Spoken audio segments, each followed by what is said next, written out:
शुरुआत हम यहीं से करते हैं कि हम आए क्यों हैं? जीवन क्यों मिला हमें? क्या इस जीवन का कोई मकसद है? क्या ईश्वर है? ये पहले तो बहुत आसान से सवाल जो हम सब के मन में कहीं ना कहीं उठता है, उस पर थोड़ी थोड़ी हम बात करेंगे, फिर गहराई में जाएंगे आगे के और वीडियोज में। और ये सवाल मुझे लगता है, मैंने जैसे कहा, पढ़े लिखे हो, नहीं पढ़े लिखे हो, पैसे वाले हो, नहीं पैसे वाले हो, किसान हो, शहर के लोग हो, गांव के, सबके मन में एक बार आता जरूर है। फिर उसको भुला के लोग अपने अपने जीवन में लग जाते हैं कि हाँ यार, होता होगा, कुछ ना कुछ तो मकसद होगा ही, और आ गए हैं बस। लेकिन आ गए हैं बस ऐसा नहीं है। आए हैं इस जीवन में, मनुष्य का जो योनि मिला है उसका बहुत बड़ा मकसद है ना। अब और सवाल इससे निकलता है कि पुनर्जन्म होता है क्या? क्या हम और पहले इससे किसी और योनि में थे, मतलब जानवर थे, जीव थे, पशु पक्षी थे, क्या थे? इस जीवन के बाद क्या होंगे? मनुष्य में ही रहेंगे कि कुछ और हो जाएंगे? जैसा कि मालूम है आपको कि मनुष्य जो है वो सबसे श्रेष्ठ प्राणी, सबसे श्रेष्ठ जो है वो जीव माना जाता है इस पूरे ब्रह्मांड में। और ऐसे कितने ब्रह्मांड हैं। अच्छा, इस बीच में कुछ कुछ ऐसा भी बात आपको बताता जाऊंगा जिसपे आपको बिलीव करना मुश्किल होगा, लेकिन आप बिलीव कर लीजिएगा, क्योंकि मेरे शोध से ये पता चला है कि ये जो ब्रह्मांड सौरमंडल दिख रहा है, हमें लगता है कि सिर्फ ये सौरमंडल है, ये ब्रह्मांड है जिसमें एक पृथ्वी भी ग्रह है, लेकिन ऐसा नहीं है। ऐसा अरबों खरबों ब्रह्मांड है, गैलेक्सीज हैं, जिसमें अरबों खरबों पृथ्वी है और अरबों खरबों जीवन अलग अलग ग्रहों पे है, ये मान लेते हैं। और ये मैं नहीं कह रहा हूं। अच्छा, ज्यादातर बात जो मैं कहूंगा वो मैं नहीं कह रहा हूँगा, अलग अलग जो मेरे शोध से या जो अध्ययन से पता चला, दर्शन को पढ़ने के बाद, उपनिषदों को पढ़ने के बाद, वेदों को ज़्यादा तो मैंने बहुत गहराई में नहीं पढ़ा है, लेकिन जितना पढ़ा है उस अनुभव से मैं आप लोगों को ये बात बता रहा हूँ कि ये बस मान लें कि पृथ्वी एक नहीं है, ऐसे कितनी पृथ्वी है, कितने जीवन है।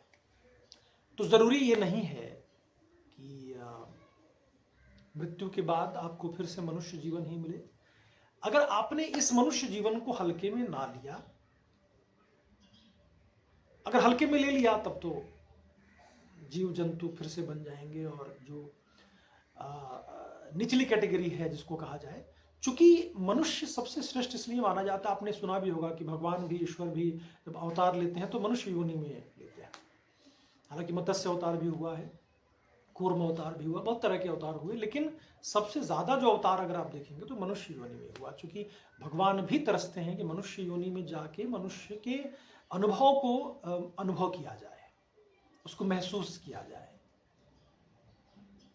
तो मनुष्य योनि में जब आप आए हैं, एक बहुत बड़ी अपॉर्चुनिटी है, एक बहुत बड़ा अवसर है हम सब के लिए। हम जितने मनुष्य हैं, हम और जानवरों में एक बहुत बड़ा फर्क है।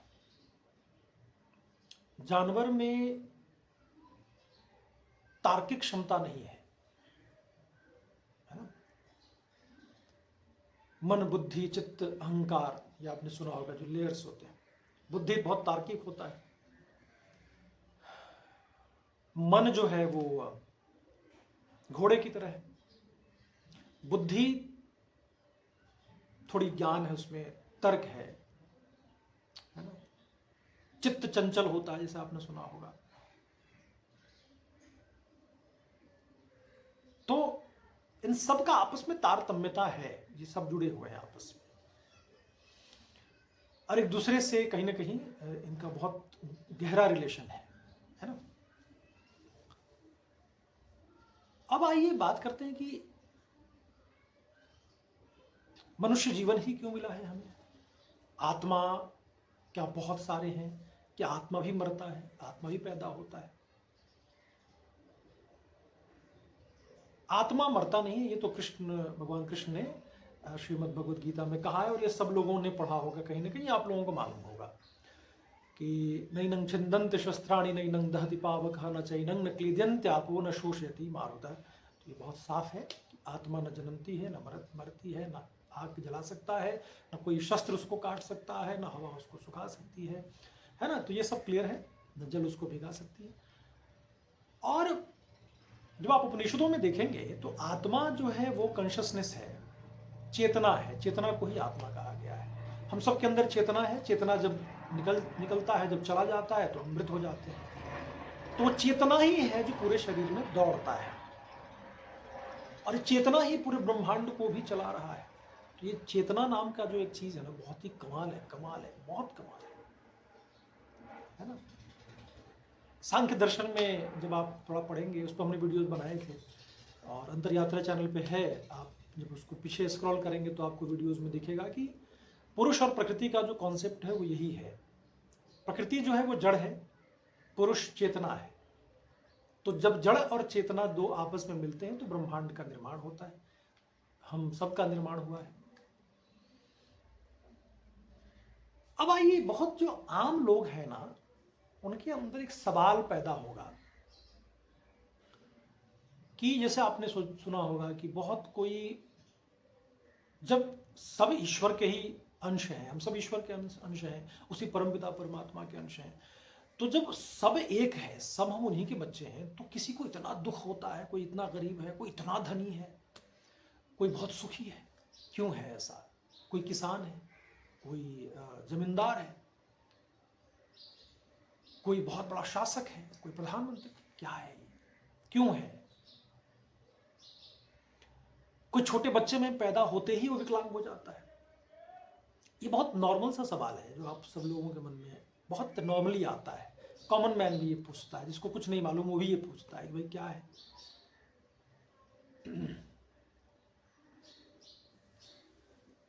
देखिए, इस बारे में बहुत सारे हमारे शास्त्रों में कहा गया है, लिखा गया है।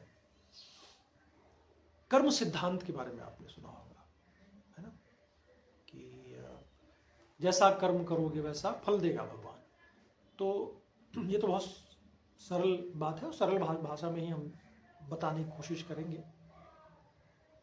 सचमुच में जो हम कर्म कर चुके हैं, प्रारब्ध कर्म, संचित कर्म, क्रियमान कर्म, 3 तरह के नॉर्मली कर्मों की बात होती है। तो जब आप उस कर्म को समझेंगे ना, तो आपको पता चलेगा कि हम सब कहीं ना कहीं कर्म के फल से बंधे हुए हैं, कर्म के सिद्धांत से बंधे हुए हैं। और पूरा ब्रह्मांड में ईश्वर न तो किसी को सुख दे रहा है, न दुख दे रहा है, न किसी को सताता है, न किसी को ऐशो आराम दे देता है। ऐसा कुछ भी नहीं है। कर्म सिद्धांत में बंधे हुए हम सब जन्म पर जन्म लिए चले जाते हैं, मौका मिलता जाता है, मौका मिलता रहता है, और हम ज्यादातर लोग मौका गंवाते रहते हैं। कैसे गंवाते हैं? जैसे हमने कहा कि मनुष्य का जो जीवन हमें मिला है बहुत कीमती है। बहुत लोग कहेंगे कि कैसा कीमती है, मतलब मरी जाना है, खत्म ही हो जाना है, कुछ रहना तो है नहीं। आप कितना भी कुछ भी कर लो, दुनिया में आपका नाम खत्म हो जाएगा समय के बाद, जब आप चले जाएंगे। खत्म कुछ भी नहीं होता है दोस्त। हर चीज, जब आवाज तक ब्रह्मांड में आज भी विद्यमान है, ऊर्जा रूप परिवर्तित होता है, एनर्जी का खत्म नहीं होता, डिस्ट्रक्शन नहीं होता है। हमें दिखता है कि हमारा शरीर खत्म हो गया तो हम खत्म हो गए, नहीं। आत्मा और हमारे कर्म जो है वो जिंदा है, वो तो चल ही रहा है ना, उसका तो ट्रांसफॉर्मेशन हो रहा है। जैसे भगवान कृष्ण ने कहा कि पुराने कपड़े हटा दो, नए कपड़े हम पहन लेते हैं, तो ये जन्म मरण है, बहुत सरल भाषा में। लेकिन मनुष्य जीवन को बहुत सार्थक अगर बनाना है ना आपको, तो ये जो जानवरों की तरह जीना है, जो ज्यादातर लोग जीते हैं एक जानवर की तरह। कि जानवर क्या करता है? जानवर में बुद्धि नहीं होता है, वही हम और जानवरों में अंतर है। हम सोचते हैं, हम इमेजिनेशन करते हैं। जानवर सोचता नहीं है, इमेजिनेशन नहीं कर सकता है। थोड़ा सा बुद्धि होता है उसमें, लेकिन सबसे ज्यादा जो बुद्धि है, सबसे ज्यादा अगर तार्किक क्षमता है, विजडम है, वो हमारे पास है। और मनुष्य योनि एक बहुत बड़ा अवसर है कि आप ईश्वर तत्व को समझ सकें इसी जीवन में, और आपको लिबरेशन मिल जाए, मोक्ष मिल जाए, कैवल्य मिल जाए आपको। जो भगवान बुद्ध को हुआ और भी तमाम लोगों को। तो वो जो ज्ञान की प्राप्ति है, वो विजडम है, वो वही है, ईश्वर का ज्ञान, आत्मज्ञान, परमात्म ज्ञान।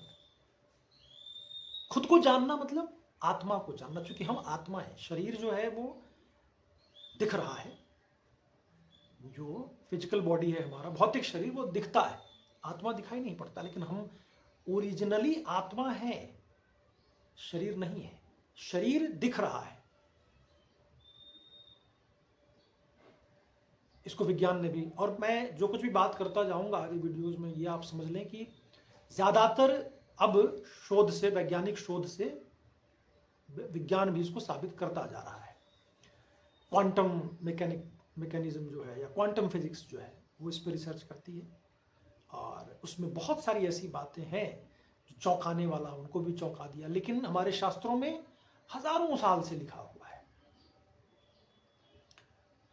जैसे अब शास्त्रों की तरफ भी थोड़ा सा अगर हम जाएं तो आपने सुना होगा कि सनातन धर्म जो हमारा है, हम हिंदू कोई धर्म नहीं होता। हिंदू बेसिकली सिंधु घाटी के रहने वाले जितने भी सिंधु नदी के किनारे, वो सब हिंदू कहलाए एक्चुअली। तो देखा जाए तो हिंदू कोई जाति नहीं है, कोई धर्म नहीं है। हिंदू एक कम्युनिटी है। भले आप कह लें कि हम सिख हैं, ईसाई हैं, मुस्लिम, बेसिकली वो सब के सब हिंदू ही हैं। ये हो सकता है कंट्रोवर्शियल हो, किसी को बुरा लगे, लेकिन सॉरी, माफ कीजिएगा, बट आप जब उस तर्क में जाएंगे तो आपको यही समझ में आता है कि सब के सब हम हिंदू। बाद में हिंदू को एक धर्म बोल दिया गया, और जो लोग, जब इन्वेजन हुआ मुगलों का और जब धर्म परिवर्तन हुआ, तो हिंदू धर्म से सो कॉल्ड वो मुसलमान बन गए। तो हिंदू से मुसलमान, सिख, ईसाई, कन्वर्जन हुआ हिंदुस्तान। तो सबसे पहले तो हम हिंदू कोई धर्म नहीं मान लीजिए, हिंदू एक कम्युनिटी है जो सिंध नदी के किनारे वाले लोग हैं। इंडस नदी, जिससे इंडिया, फिर आपने सुना होगा कि इंडिया हो गया। तो अब बात ये आती है कि हिंदू जो है वो एक कम्युनिटी है, ये साफ हो गया। और जो जातियों का बंटवारा भी है, जैसे आप गांव में लोग बहुत बात करता है छोटे जाति बड़े जाति, कोई छोट बड़ा नहीं होता, सब इक्वल है, सब समान है। इसको आप मान लें, ये सच्चाई है, यही सच्चाई है। कोई छोटा बड़ा नहीं होता है। कर्म के आधार पर जाति का बंटवारा हुआ था शुरू में। वेदों में जो भी इसकी चर्चा है, बहुत साफ तरीके से चर्चा है। लेकिन बाद में जो अलग अलग तरह के लोग आए, और उन्होंने इसको क्या किया, जाति की तरफ बना दिया, है ना, कि नहीं, ये कर्म के आधार पे नहीं, ये जाति हो गया। तो आप खुद सोचिए, जरा दिमाग लगाइए, आज बढ़ई का बेटा क्या बढ़ई बनता है? नहीं बनता है। तो अगर वो सही होता है कि नहीं, जाति के आधार, वो जाति है बढ़ई, तो बढ़ई तुमको तो बढ़ई बनना चाहिए, अगर ये फिक्स कर दिया गया था तो मतलब कर्म के आधार पर हम ब्राह्मण होते हैं, हम क्षत्रिय होते हैं, हम शूद्र होते हैं, हम वैश्य होते हैं। कर्म के आधार पर, जाति के आधार पर बिल्कुल भी नहीं। एक ब्राह्मण का बच्चा भी शूद्र हो सकता है अपने कर्म से, एक शूद्र का बच्चा भी ब्राह्मण हो सकता है कर्म से। ये बात हो सकता है कि कटु सत्य, थोड़ा सा कड़वा लगता है सुनने में भी, आप सब लोगों को भी आहत होंगे कुछ ना कुछ लोग, खास करके जो गांव में रहने वाले, जाति में बहुत बिलीव करते हैं। और इतनी कट्टरता एक तो सबसे पहले हटा दीजिए। हमारे वीडियोस को अगर आप देखना चाहते हैं आगे, तो हम कट्टर चीज़ को समर्थन नहीं करते हैं। कट्टरता बहुत ही बकवास, बहुत ही बुरी चीज़ है, जो इंसानियत को हमेशा उसका नुकसान ही पहुंचाता है। तो कट्टरता नाम की कोई चीज़ नहीं होती है। हम हिंदू हैं, वो गर्व है, लेकिन हम दूसरे धर्मों का तिरस्कार नहीं करेंगे, ये आप जान लें। स्वामी विवेकानंद जी ने कहा, कबीर साहब ने कहा, सब ने यही कहा, जितने भी संत हुए, महात्मा बुद्ध ने कहा कि तुम जो भी तुम धर्म मत है तुम्हारा, मानो, दूसरे का अपमान मत करो। ये मत समझो कि तुम्हारा ही सत्य है, दूसरों का गलत है या नीचा है, ऐसा नहीं। तो हम बात कर रहे थे कि सनातन धर्म जो है वो सबसे प्राचीन धर्म है। वैदिक जो वेदों की रचना होती है, वैदिक काल से जो है, कितना प्राचीन है इस पे बहुत ज़्यादा कंट्रोवर्सी है। लेकिन एक बात जो कहीं ना कहीं वर्णित है हमारे वेदों में, जब से इस धरती का निर्माण हुआ, ब्रह्मांड का निर्माण हुआ, तब से ये सनातन धर्म है और वेद है। तो अब आस्तिक और नास्तिक में जब बात करेंगे तो जो वेदों की सत्ता को मानता है वो आस्तिक है, जो नहीं मानता है वो नास्तिक है। तो सनातन भी बेसिकली वो है सनातनी जो वेदों की सत्ता को मानते हैं, जो वेदों को अपना सबसे प्राचीन मूल ग्रंथ, एक इंस्पिरेशन का ग्रंथ मानते हैं। तो वो सनातनी है। तो हम सब सनातनी है जो सनातन धर्म को मानते हैं, सबसे प्राचीन है। उसके बाद धीरे धीरे, जैसा कि मैंने कहा कि इंसान को जब बुद्धि दिया गया तो इंसान ने अपनी बुद्धि से बहुत अच्छा भी कुछ किया, बहुत बुरा भी कुछ किया। तो उसमें से बहुत सारे लोग थे कि भाई मैं नहीं मानूंगा सनातन धर्म, मुझे नहीं मानना है, और अपने आप को भगवान घोषित कर लिया कि मैं तो पैगंबर हूँ, या तो मैं तो यीशु मसीह जो मैं ईश्वर का अवतार हूँ, या इस तरह की तमाम चीज़ें उन्होंने कहा। और फिर उन्होंने अपना धर्म चलाना शुरू कर दिया। जो नहीं मानते थे उसको मारा पीटा भी। तो जब हिंसा से किसी धर्म का विकास होता है ना, वो धर्म नहीं होता, वो संप्रदाय है। तो इस बात को समझिए। तो जो ईसाई धर्म हो वो धर्म नहीं, संप्रदाय है। जो आपके इस्लाम है वो संप्रदाय है, ये धर्म नहीं है। तो इस चीज़ को समझना बहुत ज़रूरी है ना। और हिंदुस्तान में जितने भी मुस्लिम हैं वो उसमें ज़्यादातर जो है वो कन्वर्ट किए हुए हिंदू से मुस्लिम बनाए गए। बहुत सारे मुगल जब आए थे उस वक्त वो रह गए शादी करके, उनसे जो बचा हुआ तो वो भी अलग। तो जैसे आपने सिया सुन्नी है ना, अहमदिया, इस तरह का जो उनमें भी कम्युनिटी सुना होगा, तो वो सब एक फिर वो डिटेल है, हम उस पर बात करेंगे आगे। तो ये तमाम जो चीज़ें हैं इसको समझना ज़रूरी है। हाँ, तो हम बात कर रहे थे कि जन्म और मरण, मैं बीच में क्या है ना बात कर, चूँकि इतना वास्ट है ना, तो हो सकता है कि मैं बात किसी टॉपिक से करते हुए कहीं और जाऊंगा, लेकिन फिर वापस आ जाऊंगा, मुझे इतना याद रहेगा कि हाँ मैं बात क्या कर रहा था। तो हम बात कर रहे थे कि जन्म और मृत्यु, और एक बच्चा विकलांग पैदा होता है, उसने कौन सा बुरा कर्म किया। लेकिन नहीं, पास्ट लाइफ के जो कर्माज हैं आपके, प्रारब्ध, संचित कर्म है ना, और क्रियमान कर्म जो अभी जिसका हमें मिल रहा होता है फल। लेकिन कर्मों जो हमने किया है उससे भी छुटकारा पाने का सबसे बेहतर तरीका है कि आप लगातार बेहतर और बेहतर कर्म करते चले। देखिए मनुष्य जीवन जो है ना, कई बार मैं बोलता हूँ, जो मुझे समझ में आया कि ट्रैप भी है बहुत बड़ा। आप लाख कोशिश करेंगे, सिर्फ अच्छा काम नहीं कर सकते, बुरा कर्म भी आपसे हो ही जाएगा।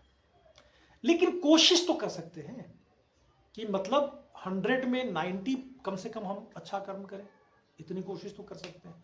कोशिश करें कि 99 तक हो जाए। जैसे 100 का अगर परीक्षा है तो उसमें कोशिश तो हम कर ही सकते हैं कि 100 में 100 आ जाए। कोशिश तो करो, कोशिश करने में क्या बुरा है। हम कोशिश ही नहीं करेंगे तो फिर तो 40-30 आ जाएगा ना। तो ये इंसान का जो जीवन है ये भी ऐसा है कि जो मिला है बहुत कीमती है, इसका बहुत बड़ा मकसद है, इसको जाया नहीं करना है, इसको व्यर्थ नहीं जाने देना है। कि हमने अब कर्म का जो ट्रैप है, जैसे देखिए मन वचन और कर्म, क्या उसको बोलते हैं, मनसा वाचा कर्मणा, 3 तरह से हम एक्शंस करते हैं। मन से किसी के बारे में कुछ लगातार मन हमारा सोच रहा होता है, माइंड जो है वो सोच रहा है। वचन से हम मुंह से कुछ बोलते हैं, और कर्म में जो हम क्रिया करते हैं। तो ये 3 तरह से हम जो है अपने कर्म को बनाते हैं, कर्माज जिसको है। कोशिश ये होनी चाहिए कि इन तीनों पे बहुत ज़्यादा निगरानी रखें, साक्षी भाव से हम कर्म करें। साक्षी भाव का मतलब खुद को हम देखें, पहले हम अपने एक एक्शंस को खुद देखें। दूसरे देख रहा है उससे पहले मुझे खुद देखना है कि मैं क्या कर रहा हूँ, मैं कुछ गलत तो नहीं कर रहा हूँ, मैं सही तो नहीं कर रहा हूँ। और गलत और सही का भी ना बहुत वास्ट है।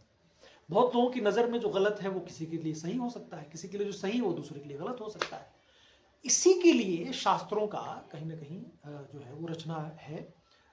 वेदों में जो कुछ भी लिखा है, समय के साथ आपने सुना होगा कि वेदों में, हमारे हिंदू धर्म, सनातन धर्म की एक बहुत खासियत है कि ये रिजिड नहीं है, इसमें बहुत बदलाव होते गए समय के साथ। जैसे जैसे समय बदलता गया वैसे वैसे बदलाव हुआ। तो 4 युग जो है, उन चारों युगों में इसका अलग अलग महत्व रहा वेदों का, जिसमें कि भाष्य और टीकाएं लिखी गई हैं। आपने सुना होगा कि बहुत सारे भाष्य और टीकाएं हैं, आदि शंकराचार्य जी का लिखा हुआ है, स्वामी विवेकानंद जी का है। उन्हीं टीकाओं में जैसे वेदांत दर्शन या दर्शन का जो विकास, षड दर्शन जो हमारे 6 दर्शन है, तो वो 6 दर्शन का जो विकास हुआ, वो वही उसको इसको आसान करना, उसको समय के साथ थोड़ा बदलने की कोशिश, और आगे भी जैसे बदलाव जैसे जैसे हो रहा है उसमें भी और भी रचनाएं हो रही हैं, उसमें भी टीकाएं और भाष्य का जो है की रचना की जा रही है। तो आपने जैसे सुना कि जो दर्शन है उसमें वेदांत दर्शन बहुत प्रचलित दर्शन है, बहुत ज़्यादा लोगों ने नाम सुना, और वेदांत दर्शन में जो है आदि शंकराचार्य जी का नाम बहुत अग्रणी है, बहुत ऊपर है। तो दर्शनों में ये बहुत साफ, आज के समय में हमें कैसे जीना चाहिए, क्या अच्छे कर्म है, क्या बुरे कर्म है, क्या गलत है, क्या सही है, वो बात बहुत कमाल तरीके से, अच्छे तरीके से मेंशन किया हुआ है। मैं कुछ जो पीडीएफ में फाइल जो मुझे जहाँ से मिलता है, मैं उसके लिंक ना आपके डिस्क्रिप्शन में इस वीडियो के मैं डाल दिया करूँगा, तो आप जाके उसको ज़रूर चेक करना। आपको पीडीएफ में बहुत कुछ पढ़ने को मिल जाएगा। उपनिषद पढ़ सकते हैं, वेद पढ़ सकते हैं, श्रीमद् भगवद गीता पढ़ सकते हैं, दर्शन पढ़ सकते हैं, तो ये तमाम किताबें आप पढ़ सकते हैं। स्वामी विवेकानंद जी ने भी क्या हुआ, दर्शन के बहुत बड़े विद्वान थे, तो उन्होंने दर्शन में थोड़ा सा सही किया कुछ चीज़ को।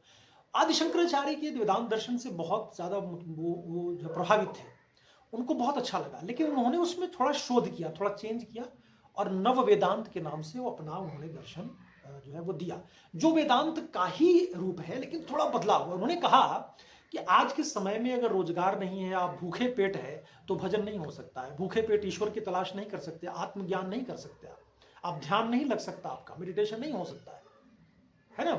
रोजगार है नहीं, आपका परिवार भूखा है और आप ध्यान करने चल रहे हैं। क्योंकि 4 आश्रम जो है, ब्रह्मचर्य, उसके बाद में गृहस्थ आश्रम, वानप्रस्थ और संन्यास आश्रम, जो 4 आश्रमों की व्यवस्था है, वो इसका मतलब यही है ना कि ब्रह्मचर्य में आप पढ़ाई लिखाई करके जितना ज्ञान है वो इकट्ठा कर लीजिए, और ब्रह्मचर्य में लेकिन चारों आश्रम में रहते हुए आपके कुछ कर्तव्य हैं अपने माँ बाप के प्रति, आपके गुरु के प्रति, समाज के प्रति, प्रकृति के प्रति कर्तव्य होते हैं, उनका पालन करते रहना है। ऐसा नहीं कि आप ब्रह्मचर्य में हैं तो आप एकदम सबसे छुटकारा है आपको, नहीं। माँ बाप के प्रति जो कर्तव्य है आप सेवा करनी है उनकी। तो ब्रह्मचर्य, गृहस्थ आश्रम में जब आप शादी करते हैं तो पत्नी के प्रति आपका एक कर्तव्य है, बच्चों के प्रति है, माँ बाप के प्रति, उन सबको करते हुए फिर आगे जाना है ना। तो नव वेदांत में स्वामी विवेकानंद जी ने यही कहा कि पहले आप रोजी रोटी ठीक करो, अपना थोड़ा सर्वाइवल का जो है, थोड़ा पैसे वैसे कमा लो, सब ठीक ठाक करो, फिर आप साथ में आत्मज्ञान प्राप्ति के लिए कोशिश करो। तो नव वेदांत का भी लिंक मैं डाल दूंगा पीडीएफ में, आप उसको पढ़ सकते हैं। तो नव वेदांत उन्होंने बड़ी खूबसूरत ये बात कही है। अच्छा दोस्तों, वीडियोस ये जो भी इस पर हम अपलोड करेंगे, हो सकता है थोड़ा लंबा हो जाए, तो आप घबराइएगा नहीं, मैं कोशिश करूंगा थोड़ा एडिट करके मैं डालूं। चूँकि जब हम टॉपिक पे बात करते जाएंगे आगे, तो मेरी कोशिश ये होगी कि विस्तार में बताया जाए, आपसे बात किया जाए, तो वीडियो लंबा होना लाजमी है। मैं बहुत 5 मिनट और 2 मिनट की वीडियोज़ में नहीं कर सकता, मुझे रील्स पे बहुत ज़्यादा पता नहीं, मैं उससे अपने आप को कनेक्ट नहीं कर पाता हूँ, और वैसे भी ये टॉपिक ऐसे होते हैं कि रील नहीं बना सकते, लंबे वीडियोज़ ही बनेंगे। तो थोड़ा धीरज रखते हुए आप इस वीडियो को कोशिश करिएगा देखने का, सुनने का। कोशिश मैं ये भी ज़रूर करूँगा कि आपको सुनने में आनंद आए, मतलब बोर ना हो आप। आजकल के जो युवा हैं वो बहुत जल्दी बोर हो जाते हैं, पुरानी पीढ़ी के लोग तो बहुत धीरज हैं उनमें, लेकिन आजकल का जो टाइमिंग है वो बड़ा कम हो गया है। स्क्रीन टाइम, जो होल्ड करने का टाइम है, किताब पढ़ना शुरू किया तुरंत वो मन उछट जाता है, तो वो भी एक समस्या है। तो कोशिश करूँगा मैं कि उसको थोड़ा मेंटेन किया जाए। तो चलिए आज के लिए इस वीडियो में इतना ही। आगे जहाँ हमने नव वेदांत की बात छोड़ी है, उस पर नेक्स्ट वीडियो में हम आगे बात बढ़ाएंगे। आपके प्रश्न भी हैं तो प्लीज़ मुझे आप भेजिएगा, हम उस प्रश्न का उत्तर देने की कोशिश आगे की वीडियोज़ में करेंगे।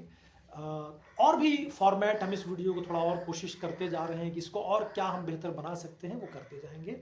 चैनल पे नए हैं तो सब्सक्राइब ज़रूर कर लीजिएगा और इसको शेयर कीजिएगा अपने दोस्तों तक, ताकि जिनको भी जीवन से, अध्यात्म से, ईश्वर के बारे में, पुनर्जन्म के बारे में, आत्मा परमात्मा ब्रह्मांड के बारे में कुछ इंटरेस्टिंग बात जानना हो वो ये वीडियो देखें और उनको अच्छा लगेगा, उनको बेहतर लगेगा।